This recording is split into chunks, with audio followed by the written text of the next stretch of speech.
कंजूस सेठ की अंतिम यात्रा। एक रोचक और हास्य से भरपूर कहानी। नगर का सबसे बड़ा व्यापारी था सेठ धनपाल। इतना बड़ा व्यापारी कि उसके गोदामों में अनाज कम और ताले ज़्यादा होते थे। लोग कहते थे कि अगर सेठ जी के घर के दीवारों को निचोड़ दो तो उनसे भी बचत टपकने लगे। पूरा नगर उन्हें एक ही नाम से जानता था, कंजूसों का महाराजा। उनकी कंजूसी के किस्से इतने मशहूर थे कि बच्चे स्कूल में निबंध लिखते थे, मेरे प्रिय व्यक्ति सेठ धनपाल, क्योंकि उनसे बड़ा बचत करता संसार में नहीं। एक बार तो नगर में इतना बड़ा सूखा पड़ा कि लोग पानी बचाने लगे, लेकिन सेठ जी ने कहा, अरे मूर्खों, पानी बाद में बचाना, पहले चाय में चीनी कम करो। उनकी पत्नी लक्ष्मी देवी हमेशा परेशान रहती थी। एक दिन बोली, जी घर में मेहमान आए हैं, मिठाई मंगा लीजिए। सेठ जी बोले, मिठाई क्यों? सामने शीशा रख दो, अपना मुंह देखकर खुद ही मीठा महसूस करेंगे। उनका बेटा गोपाल भी अपने पिता से बड़ा दुखी रहता था। अगर वह 5 रुपये मांग लेता तो सेठ जी ऐसा चेहरा बनाते जैसे किसी ने उनकी आधी दुकान लूट ली हो। एक दिन गोपाल बोला, बाबूजी, मेरे दोस्त नई साइकिल से स्कूल जाते हैं। सेठ जी बोले, तो तू क्या कम है, तू पैदल जाता है इसलिए ज़्यादा स्वस्थ है। गोपाल बोला, लेकिन धूप लगती है। सेठ जी तुरंत बोले, अरे मूर्ख, मुफ्त में विटामिन डी मिल रही है। पूरा मोहल्ला उनसे परेशान था। कॉलोनी में कोई भी कार्यक्रम होता तो लोग चंदा लेने जाते। एक बार मोहल्ले वाले ने कहा, सेठ जी, इस बार होली मिलन समारोह में कुछ सहयोग कर दीजिए। सेठ जी बोले, रंग लगाकर क्या मिलेगा? लोग बोले, भाईचारा बढ़ेगा। सेठ जी बोले, तो बिना पैसे के बढ़ाओ ना। एक बार तो हद हो गई। नगर में नेताजी आए, सबने स्वागत के लिए पैसे दिए। सेठ जी से भी मांगा गया। उन्होंने पूछा, नेताजी कितने दिन रुकेंगे? लोग बोले, बस 2 घंटे। सेठ जी बोले, तो 2 घंटे की खातिर मैं अपना पैसा क्यों रुलाऊं? धीरे धीरे लोगों ने उन्हें दिल से महाकंजूस घोषित कर दिया, लेकिन किसी को यह पता नहीं था कि रात होते ही यही कंजूस सेठ बदल जाता था। रात के अंधेरे में वह अपने पुराने मुनीम हरिराम मुनीम के साथ निकलते और चुपचाप गरीबों में मदद करते। कभी किसी विधवा के घर राशन पहुंच जाता, कभी किसी गरीब लड़की की शादी में पैसे पहुंच जाते, कभी किसी बीमार बच्चे का इलाज हो जाता। लेकिन शर्त सिर्फ एक होती, मेरा नाम किसी को नहीं पता चलना चाहिए। मुनीम जी कई बार कहते, सेठ जी थोड़ा नाम भी कमा लीजिए। सेठ जी हंसकर कहते, हरिराम, नाम कमाने वाले बहुत देखे हैं, मैं दुआ कमाना चाहता हूँ। समय बीतता गया। एक दिन सुबह सुबह नगर में खबर फैल गई, सेठ धनपाल नहीं रहे। पूरा नगर चौंक गया। कुछ लोग दुखी थे, लेकिन अधिकतर लोग कान में फुसफुसा रहे थे, चलो अच्छा हुआ, कम से कम बाजार में सिक्के तो घूमेंगे। किसी ने कहा, इतना पैसा कमाया लेकिन कभी किसी को चाय तक नहीं पिलाई।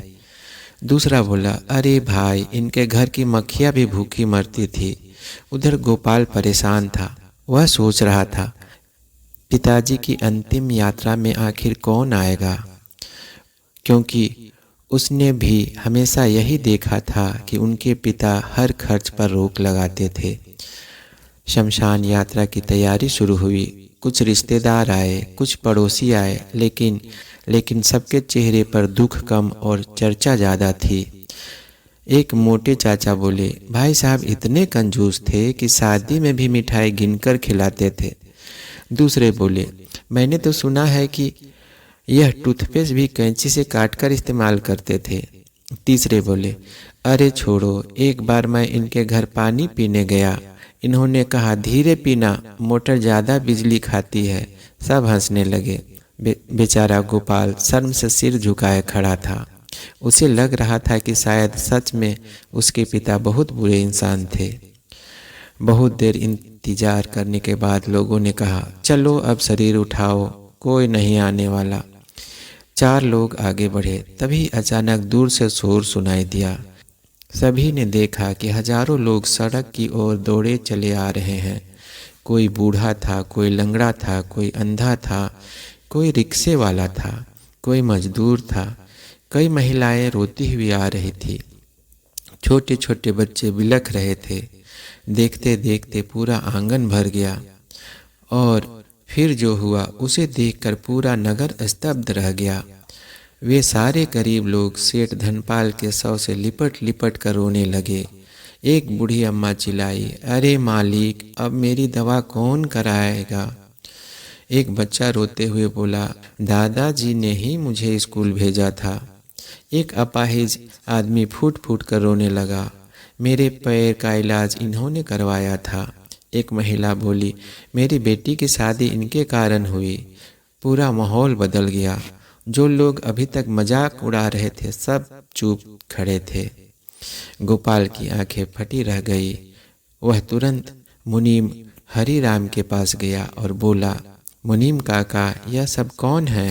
हरिराम की आंखों में आंसू थे। उन्होंने कहा, बेटा, यही तुम्हारे पिता की असली कमाई है। गोपाल हैरान रह गया। तुम्हारे पिता ने जिंदगी भर गरीबों की मदद की, कितने स्कूल बनवाए, कितने वृद्धाश्रम चलाए, कितनों का इलाज करवाया, लेकिन कभी अपना नाम नहीं लिखा। गोपाल बोला, लेकिन बाबूजी ने हमें तो हमेशा पैसों के लिए तरसाया। मुनीम हल्का मुस्कुराए, बेटा, तुम्हारे पिता चाहते थे कि तुम पैसों की कीमत समझो। फिर उन्होंने कॉलोनी वालों की ओर देखकर कहा, ये लोग हमेशा स्विमिंग पूल, डीजे, पार्टी, शराब और दिखावे के लिए चंदा मांगते थे। एक आदमी धीरे से खिसकने लगा। मुनीम ने तुरंत पकड़ लिया, अरे शर्मा जी, आप ही तो बोले थे कि कॉलोनी में इटली से फव्वारा मंगवाना है। लोग हंस पड़े। मुनीम बोले, लेकिन कभी किसी गरीब की मदद के लिए कोई नहीं आया। एक पड़ोसी बोला, अरे वो समय नहीं मिला। मुनीम बोले, मौज मस्ती के लिए समय मिल जाता था। अब सबकी गर्दन झुकी हुई थी। फिर मुनीम ने एक राज खोला। उन्होंने कहा, जानते हो, कई बार तुम्हारे पिता खुद भूखे सोए लेकिन गरीबों को खाना खिलाया। सब हैरान रह गए। गोपाल की आंखों से आंसू बहने लगे। उसे पहली बार अपने पिता पर गर्व महसूस हुआ। वह दौड़कर अपने पिता के चरणों में गिर पड़ा और जोर जोर से रोने लगा। बाबूजी, आप सचमुच में बहुत कंजूस थे। लोग चौंक गए। गोपाल बोला, आपने अपने सारे नेक काम दुनिया से छिपा कर रखे। आपने अपनी अच्छाई तक किसी को नहीं दी।